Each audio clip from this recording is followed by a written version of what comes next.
Lawless is the name for Chapter 6 Season 2, and its initial reveal was mixed by the community. Some hated it for being another heist-themed season, while others liked it since it has been a while since the last heist-themed season was done.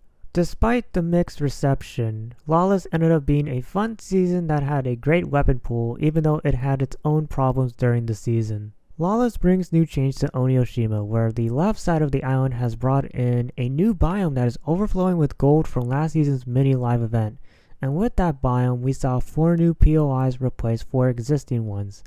Warriors Watch became Crime City, Lost Lake became Lone Wolf Lair, Night Shift Forest became Outlaw Oasis, and Twinkle Terrace became Shiny Shafts. Along with the new biome, we see a brand new mechanic called Gold Rush, which is just borrowing the increased movement speed from the Chili Chug splashes while adding the fast pickaxe swings, as well as increased structure damage from pickaxes while in Gold Rush effect. You can obtain the Gold Rush effect through the gold vein rocks that you can hit with your pickaxe, or through the gold river that is around the new biome, as well as the new gold splash item that is just the Chili Chug splashes. And with it being a heist themed season, we do get a plethora of brand new weapons, and I honestly enjoy all of them, but I will say some of them end up being underwhelming at best. However, the main 2 melee weapons this season are the Kneecapper and Sub-Zero's combat kit, and these 2 weapons end up being the most fun as well as the most used throughout the season. And along with that, we do have a bunch of changes that was added for the season, and the first thing we have are vaults, and Epic took some notes from Payday as they end up being fun to trigger. There are 4 POIs that have vaults: Crime City, Lone Wolf Lair, Masked Meadows, and Seaport City. If you have a thermite in your loadout, you can use one of them on the vault door and start a vault break, and NPCs will spawn to take you down, or take out the thermite. You can speed up the break-in by breaking down structures of the vault door that glow in a certain order, and they're all randomized every match. One of the vaults will have a wolf icon, and if you decide to break into one of those vaults, the first boss, Fletcher Kane, will appear and will take you down as well. Defeating that boss rewards you with its medallion and its mythic version of the Mammoth Pistol, one of the many unvaulted weapons for the season. And this was actually changed later on, so Fletcher Kane would actually appear somewhere else instead of one of the 4 vaults. Once you completed the break-in, you can go inside the vault and collect rewards that await you. A mix of regular and blue chests, lots of gold, and a new currency, Dilbits. Dilbits are Fortnite's take on cryptocurrency, and these do not carry over to the next match. You can spend Dilbits at the black market in the following POIs: Magic Moses, Crime City, and one between Seaport City and Masked Meadows. Each black market location has their own set of unique items you can buy with either gold or with Dilbits. Exotic versions of weapons are also available to purchase through Dilbits, and they are similar to the heist exotics from Chapter 4. I really loved all the exotics that was brought in this season, and some that stand out the most was the Shockwave rocket launcher, as well as the Rift launcher. The train is the 5th and final vault you can break in, but it is armed with turrets for when you are on top of the train. Destroying them will leave thermite, and you can use them to breach the vault cart of the train. And yes, the boss can also be marked for the train as well. And when you breach the train, you end up stopping the train for the entire match. It is nice to have that, but I do wish the train would have started moving after the breach. We do get 2 medallions at the start of the season, Unstoppable and Super Shield. Unstoppable is a nerfed version of Nitro from Chapter 5, with increased sprint speed while knocking back enemies we run into.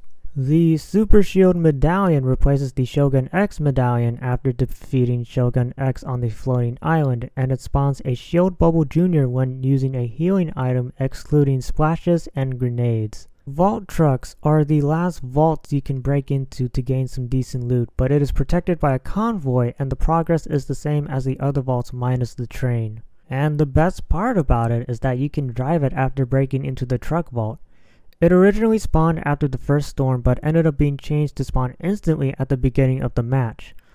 All these changes and additions make this season unexpectedly fun for how underwhelming it was to players. The battle pass for the season is okay, but underwhelming. It honestly felt off for some reason, but I appreciate the effort that was put into it. Only 3 of the 7 main skins end up having so much appeal than the other 4 skins. One of the 3 skins that everyone loved was Sub-Zero for Mortal Kombat, and he came packed with this look from UMK3, as well as his recent look in 2023's Mortal Kombat 1. I like the super styles this season, except the 3rd super style, since it ends up being a repeat of Oni Hunter's 3rd super style being a chowder background syndrome, but I like the color of that super style. It's just how they executed it that bothered me. The bonus skin belongs to Outlaw Midas, and it's another Midas skin that we recently got with Meowdas, as well as another Midas skin from Chapter 5 Season 2. While it is mixed for me, I do like the amount of things we got within those 3 pages for Midas, especially the glider he has.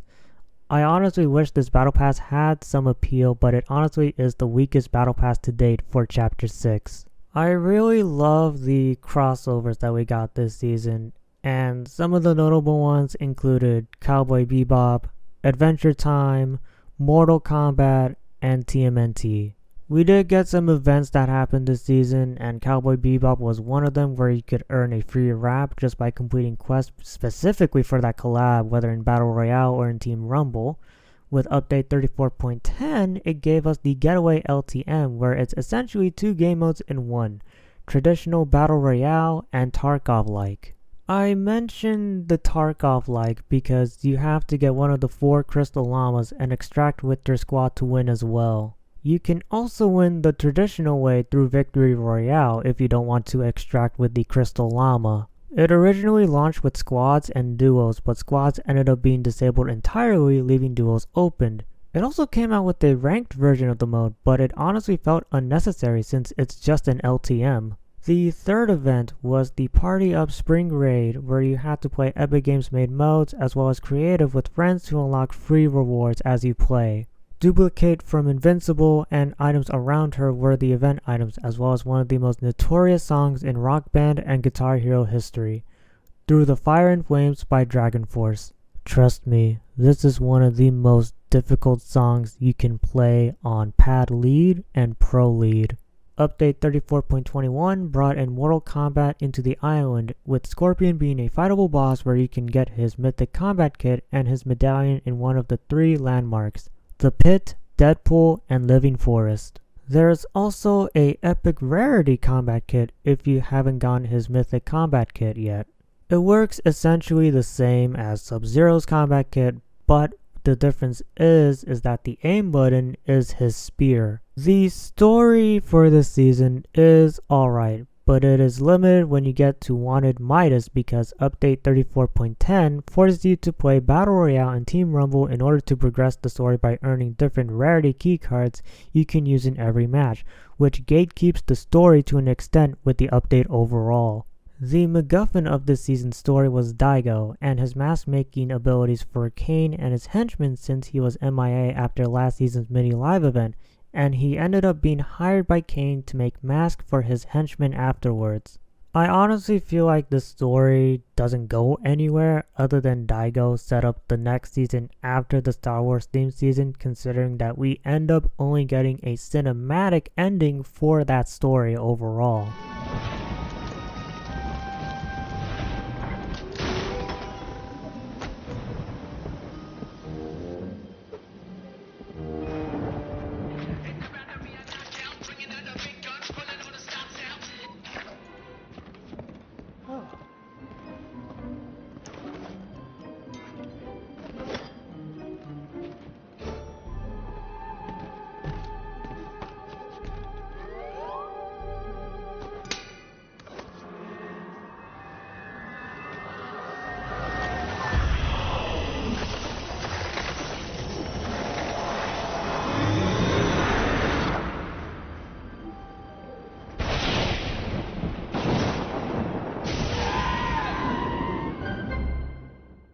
As for the other modes, OG went to Season 3's version of the island, where the first seasonal event happened as the season went on. And that event was the Meteor, and it is coming to destroy Dusty Depot after the season ends, which is nice to see again after all these years. We also see the return of one of the most beloved weapons in Fortnite history, the guided missile launcher. After firing the weapon, you start to control the rocket, providing one of the most fun weapons to rocket ride or surprise enemies with. One of the old modes that comes back is 50v50, and it returns as an LTM with squads of 5 or 6, and if you get knocked and eliminated, you can't respawn until you get rebooted by your teammates. The only criticism I have is that I would have wanted a zero build version of the mode, as it was only a build only LTM. As far as the OG pass goes, I like 2 of the 3 skins that were in the pass. Powerpunk, one of the underwhelming skins in the OG pass, has helmet references to Dark Voyager and Mission Specialist.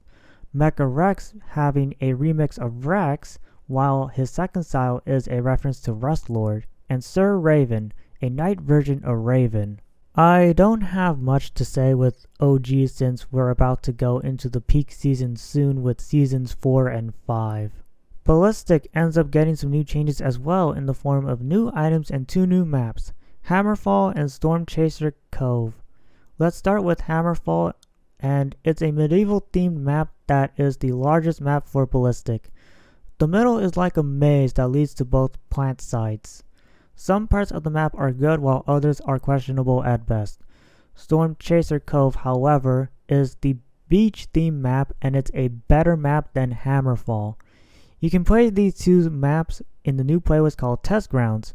Originally, it had the same rules as the regular Ballistic, but ended up being adjusted to being best of 4 with increased credits to utilize for future rounds, with side swapping happening at the end of the 3rd round. As for weapons, we get the Burst AR and the Sovereign Sniper, and they're decent to use. I do hope we get the Sovereign Sniper in Battle Royale, since it is a unique gun for Ballistic, and it is a sniper variant of the Sovereign Shotgun. We also have 2 new flex gadgets, the Fire Grenade and Overdrive. The Fire Grenade is pretty much straightforward for those that have played Counter-Strike, but to new players, it's essentially Fortnite take on the Incendiary Grenade. As for Overdrive, however, it takes notes from Call of Duty, as it is supposedly a stim, but dead silence as well, with increased weapon fire rate, fast reload speed, faster movement, and weapon swap. What's weird is that the casual playlist has been removed for some reason, and people end up playing the ranked playlist instead. I would want it to return since I'm not that much of a ranked person in my opinion. Festival goes into Season 8 with Sabrina Carpenter. The venue this season is a beach house style for Festival, and it honestly reminds me of one of the rock band venues in career mode, which is nice to see. The tracks that came out during the Coachella weekends were lackluster and disappointing, as it was a step down from last year's tracks, and that one had a lot of variety. The only disappointing thing about what happened during this season was the implementation of FOMO for jam tracks, and it is a shame that Epic decided to put this for Festival. FOMO should never be a part of Festival, and all jam tracks should be purchasable without being on rotation. What I would recommend is to just make all the jam tracks purchasable through real money, which is a hot take, but it's what Rock Band did with DLC songs, and they never expire or rotate out. Unless if they actually delist the game because they can't keep up with the licensing and stuff, so yeah. Reload gets a brand new map, and it's inspired by the Chapter 2 island other than the usual loot pool rotation updates. The brand new map is called Slurp Rush, and it is a Chapter 2 inspired map that has some notable POIs like Steamy Stacks and Slurpy Swamp. The island is unique as it contains the healing waters from the early Chapter 2 variations thanks to Slurpy Swamp. Along with the new map, you also got a brand new skin where you could have logged in from April 15th to May 6th, where you could just get up to 50 levels in order to unlock not only the skin but also a back bling and a pickaxe. And that pretty much wraps up all the updates that dropped for the other modes, as LEGO only ended up getting some quality of life updates and changes. As for quality of life changes, there were a bunch that happened in update 34.30. You can now try out your pickaxe to see how it looks with your equipped skin in the locker, just like seeing the back bling and the kicks. And the same goes with weapon wraps too. And this update also changed the way we have emotes now, as now we have dance emotes, and most of the emotes that have dancing have now been labeled as such. And you can do the emote even if you don't own it at all, and the reaction has been mixed, with some liking the change, while others trying to play this as killing exclusivity for some emotes that were locked behind battle passes, as well as not buying certain emotes in the item shop. Synced emotes have also been renamed to group emotes, which is fine, but the emote change is a change that is mixed at best. Lawless ends up being a fun season despite being hated at first, but had its drawbacks throughout the season. I honestly appreciate the involvement of Mortal Kombat, but that couldn't stop what held this season back thanks to the Midas update, gatekeeping the story, and the story being meh for the most part. Some changes for some modes end up being a double-edged sword, but for what it is, Lawless ends up being a surprisingly fun season. And that's gonna be it for the video. And now, as far as final thoughts for this season, it was honestly fun. I really liked the new weapons, and I really liked all the collabs that happened, but I really loved the TMNT one, and they went all out with it, as well as Mortal Kombat despite Katana being a bit censored. But I do want to know what your thoughts are with Lawless in the comments down below, and if you're new, please make sure to subscribe and ring the bell for any future videos I put up on the channel, and as always, I will see you guys next time. Take care. If you're new to the channel, make sure to like the video, comment down below, click subscribe, and ring the bell for any future videos I put up on the channel.